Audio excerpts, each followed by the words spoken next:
This week on the 77% Street Debate.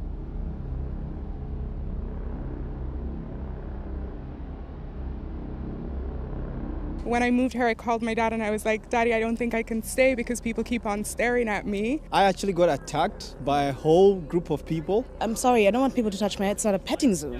We are discussing racism, but you can counter someone only if you speak his language. Well, it would be great to get to a place where we are unapologetic about who we are.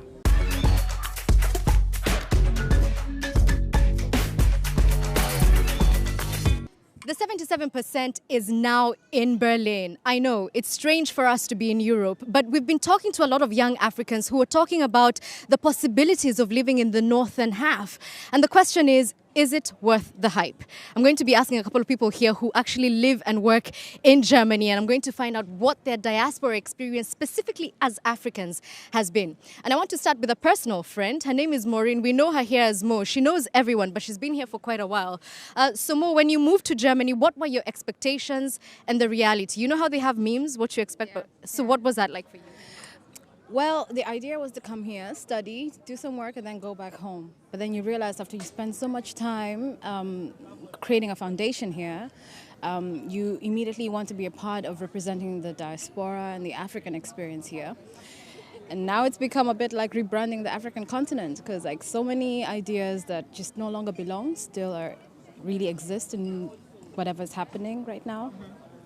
So before we go into the ideas and sort of what's happening now, what was the big point for you when you realized, actually, this is not what I imagined it to be, or this is exactly what I imagined it to be? People's perceptions of the African continent, of Africans, people's perceptions of how we do life here and on the continent, being on the receiving end of Africans coming and not feeling at home. I want to be a part of shaping that and changing that up as well. Okay. Yeah. So Mo is just talking about the experience of being African, and one of the biggest things for her is perceptions. So I want to find out from you, how was it like when you moved here? Or how is it like still, maybe? I mean, do people ask you if you have lions from... Oh, actually, I think there are two sides of it. I mean, there are people that actually are beginning to understand that Africans are actually well-educated, Africans are actually intellectuals, and there are other people that haven't actually had the experience to actually meet even an African. So my experience was that the very first time actually was in Finland, though, before coming to Germany, I met an old lady who just wanted to touch my hair because it was something so strange. But I think that it's also about how we engage with people when they react a bit strange, because we also will react strange when we see something strange. And so my experience was first, how do I accept such a person who actually doesn't really know who an African looks like and how to actually engage with an African? And I think when I gave it that smile, and that beginning was what changed everything. Of course, there are negative things we have to say that happens here in Germany.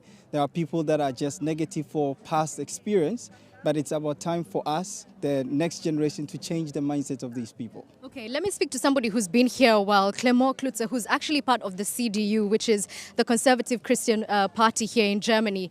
So you're sitting in parliament right now, but 22 years you've had to build this reputation. What was it like 22 years ago as an African?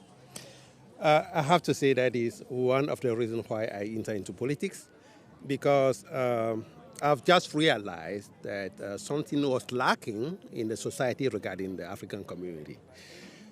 Being one of the first Africans to be nominated as a candidate in the state parliament in Hamburg is a signal to the society that we are not just Germans from origin, but there are people from African descent also who are living here, who are working, who can be also into politics, being CEOs or doctors, and just put a spotlight on the positive aspect of the African community.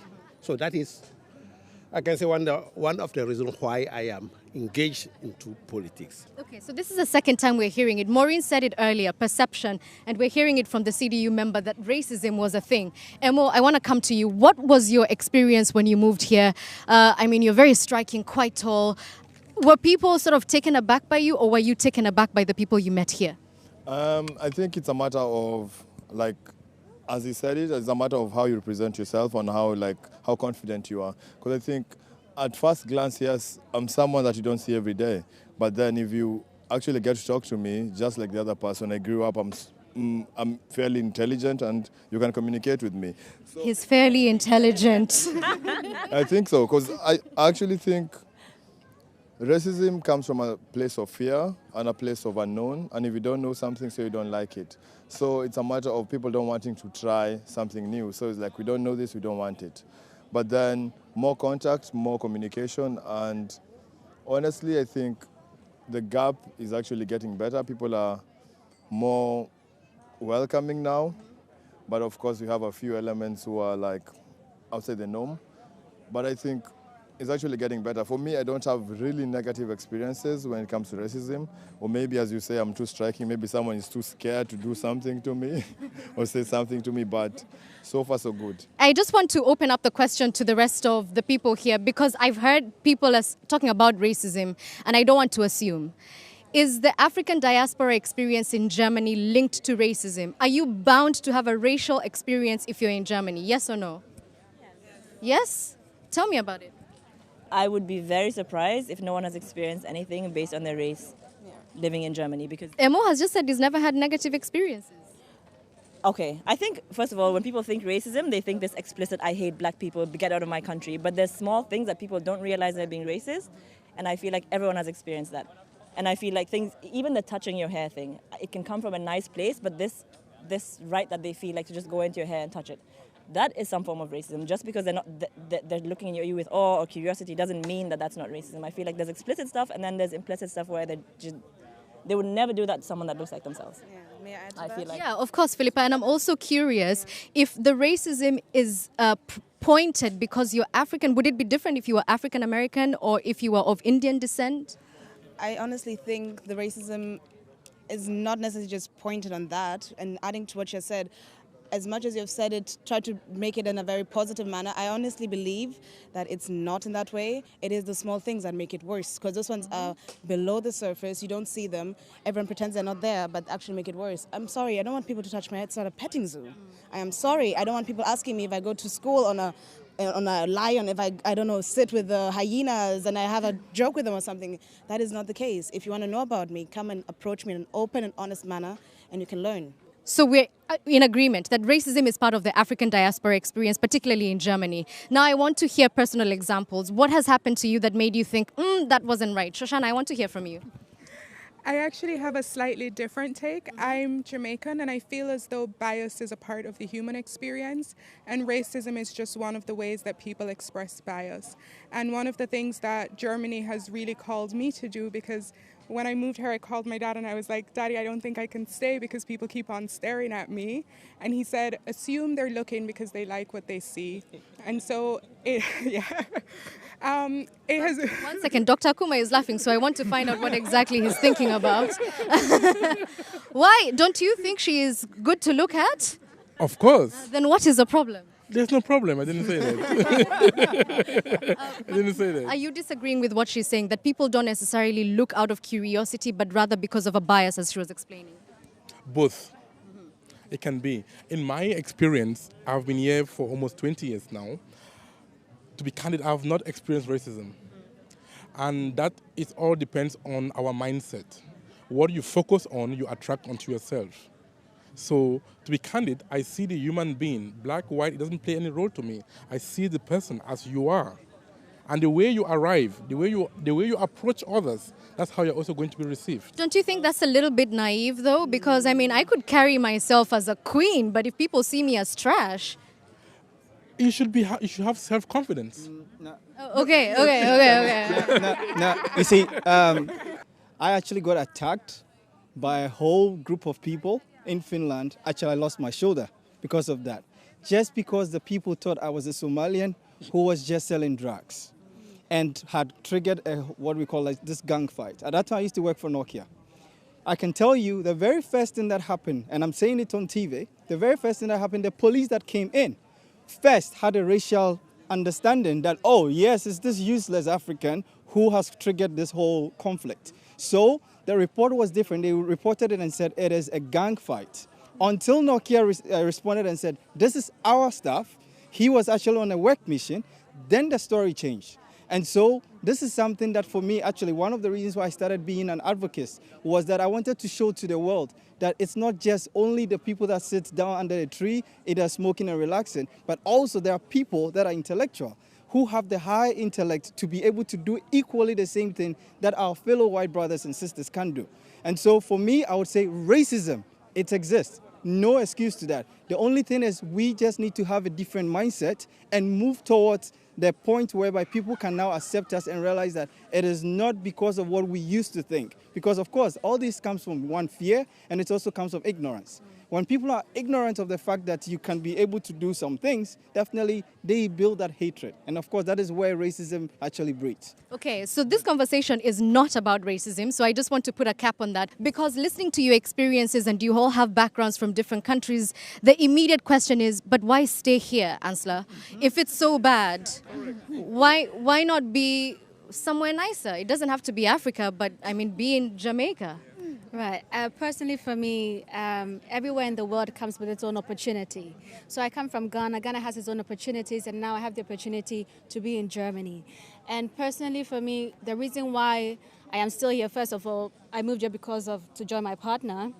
But for me, I also see the opportunity to develop myself. For me, my being here is to take advantage of the opportunity, the advantage of the language, the skills, the attitude towards work, take advantage of it, go back home, and then give back to my community, whether I'm going to establish my own restaurant or also run a recruiting firm, take the idea back to Ghana and make it better. So for me, my being here is to be the best that I can be. And I also think for all Africans who find themselves here, I'd say that there's opportunity to grow, there's opportunity to add so much value to yourself. So yes, there's racism, but don't let that be your focus. Don't go looking to be offended, because you would be offended, but they also need the maturity to rise above it, develop yourself. And when you've developed yourself, definitely your competence will speak for you, whether here or back home. Okay, so we've been talking about perception, but in a social space. But what happens when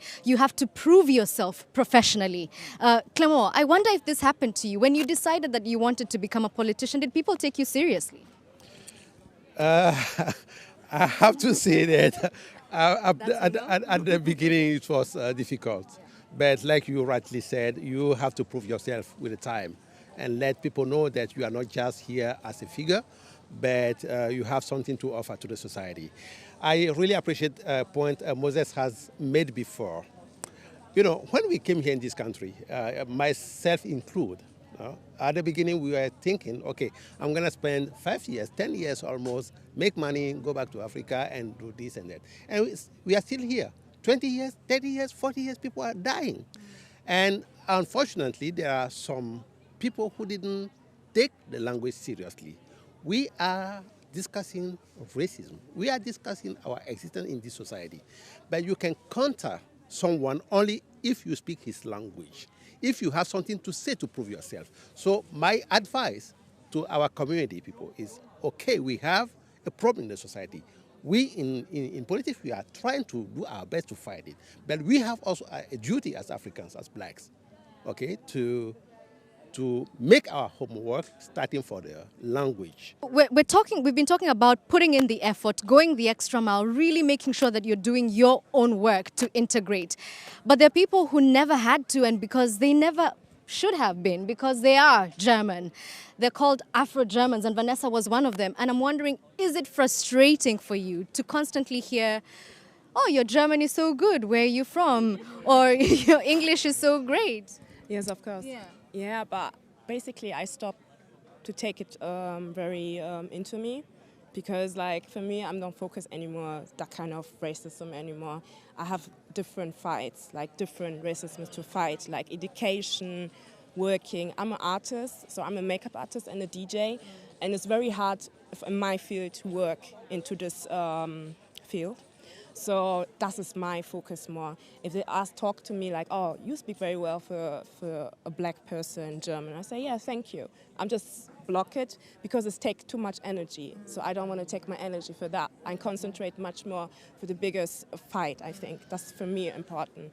Because I think for the new future, like the new generation, because me, I'm ready like to build up the new generation, because my brother is like young and has the same fight. So that's why I stopped to focus like all about my hair or about my color. I focus more in the industry of work, education, and all that higher thing. Okay. So has this been your experience where people sort of invalidate your Germanness because either one half or one side of you has roots elsewhere? Auch wenn ich ein bisschen einen helleren Ton habe, ja, als meine Brüder und Schwestern, bin ich trotzdem für die Menschen hier in Deutschland schwarz. Und das merke ich auch jetzt zum Beispiel, ich habe gerade mein Album rausgebracht und weil ich aus Afrika, die Wurzeln aus Afrika habe, gehen sie davon aus, ich müsste für die westafrikanische Musik machen. Also die weiße Menschen geben mir vor, was für Musik ich machen muss, was afrikanische Musik ist. Und das ist mega traurig und da merke ich eben, das ist der strukturelle Rassismus, der drinne steckt. Is it a time to stop labeling people Africans, Europeans? Because it seems that the world is so integrated and so mixed up that very soon everyone will look like Adi and you. What do you mean? Obviously, if you start labeling people, you're African, you're German, you're this, you're actually excluding them from being everything, basically, because, or anything, you know what I mean? In that sense, that's the idea, I think, behind it. That instead of saying, oh, you're African, you're this, when people, for example, ask me, where are you from? I don't necessarily need to tell them I'm from Kenya. I said, I'm a child of the world, I love everyone the way I want to be loved, and that's the important thing. But as soon as you obviously start labeling people, that also puts people at the point where they don't feel like they belong. And that sense of belonging is important. Okay. Let me ask a different question. Let me ask a different question and let me redirect it to this side of the crowd now because I've been stuck there for a while. The experience of the African diaspora or the black diaspora versus, a word was used in one of our debates, white adjacent, where you're not quite black and you're not brown. Is it different? I'm happy that you got to that question because I think what has been the ultimate experience for me, and you asked earlier, why do we stay in Germany? And for me, it's because immigration is for me a hero's journey. And it has put me in full confrontation with my own biases. And those biases are whether it's race, whether it's gender, whether it's sexuality or religion. And so for me, it's not so much are people being racist towards me. I ask myself, who am I being racist towards? Because I do it. Even if I don't want to admit it, even if it's not something that matches whatever my politics are, the reality is that I am also biased.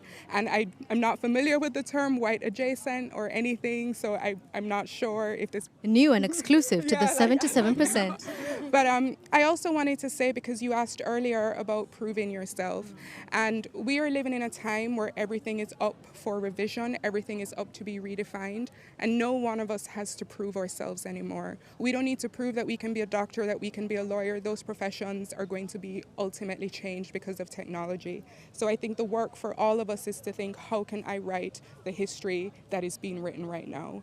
Speaking of writing, Julia here is actually part of a magazine called Lonam, which is specifically for the African diaspora, at least looking at African issues. Is what we're talking about here sounding familiar? Are these some of the issues that you're dealing with in your magazine?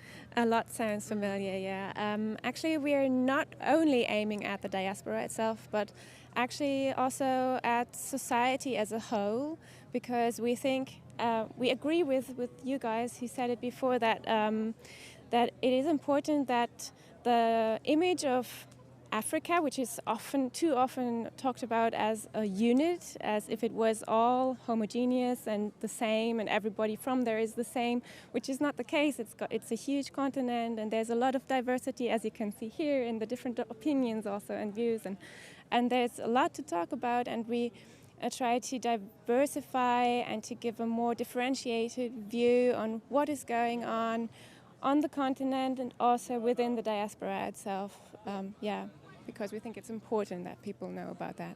So I'm going to put you on the spot for a second, please, because you, the only white person on this panel, thank you. You felt it.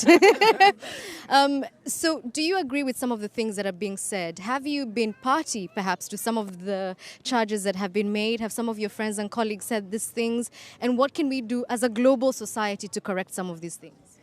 We actually often have debates about that during our lunch breaks and stuff. So I've heard my colleagues' experiences as well, and of course, it's kind of hard and touching also, me being a German person, to hear that these things happen, but it's also very important to acknowledge these and to know that this is happening and to realize, yeah, of course, there's differences. And these differences, I think, exist in every society, at least so far.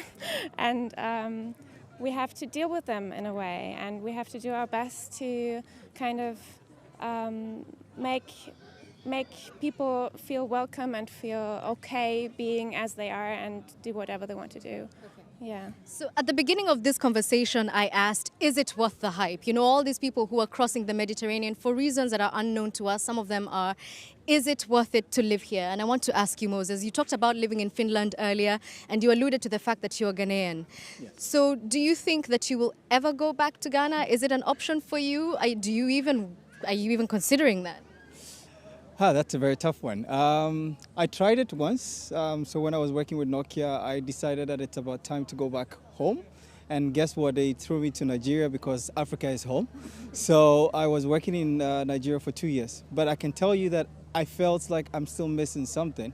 And guess what? I returned, and I'm now, of course, in Germany, because here is home for me. I have to be very honest. Here is home for me. I go to Ghana, I go to Nigeria, I go to Kenya more on a visit because I feel more comfortable here as home. And again, I mean, to what she talked about, you know, we need to write that history. It's not about people, you know, we kind of being part of that history that is being written by others. We need to write the history. So we need to be part of changing the whole mindset. Yes, we might have to do 3 times more than a normal average person would do. And I'm going to switch a little bit. I mean, one thing I want to say is that we are all going to be biased one way or the other. I was just saying something to my brother. If we would hear, and especially those in the diaspora, if we hear that there is a migration from one country, and I don't want to mention particular countries, we have some countries that when you hear the citizens are crossing border, the people actually living in the diaspora even are the ones that are so passionate saying, we don't want them to come to our country. And then you ask yourself, but you're living in another person's country.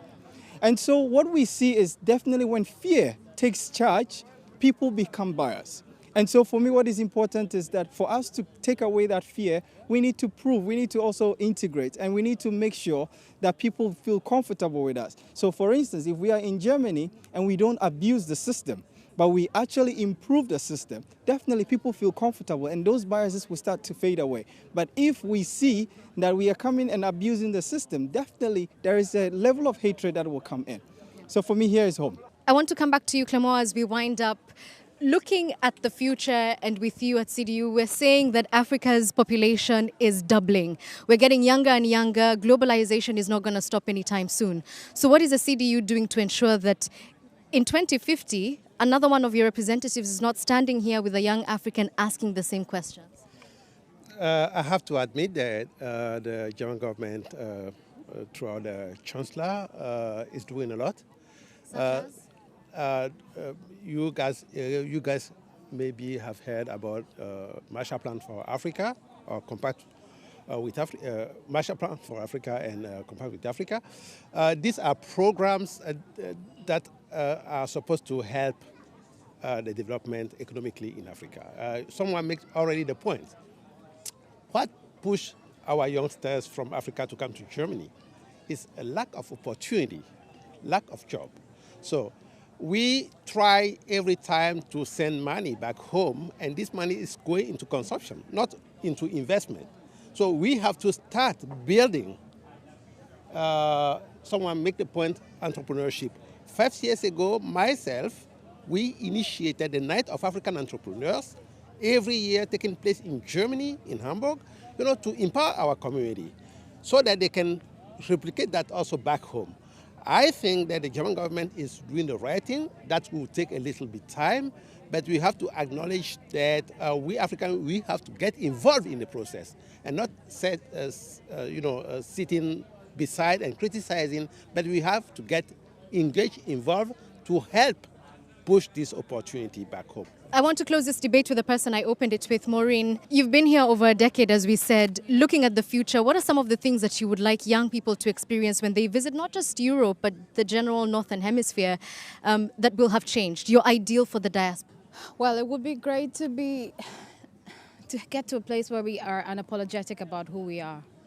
To get to a place where we can continue to contribute to the well-being of society, to get to a place where we're not repeating and re-establishing what we stand for, who we are, where we're from.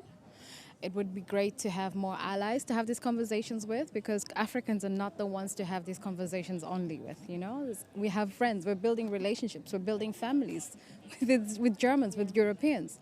So it would be great to graduate from this level of conversation that we're still having or are prone to go back to. Yeah. Well, at the beginning, we asked, what is the African diaspora experience in Germany? The answers have been complicated, non-binary, exhausting at times, refreshing, and it's a conversation that needs to keep happening. Thank you to my panelists who joined me here today. Place I call a second home, and from Berlin, we say, tschüss.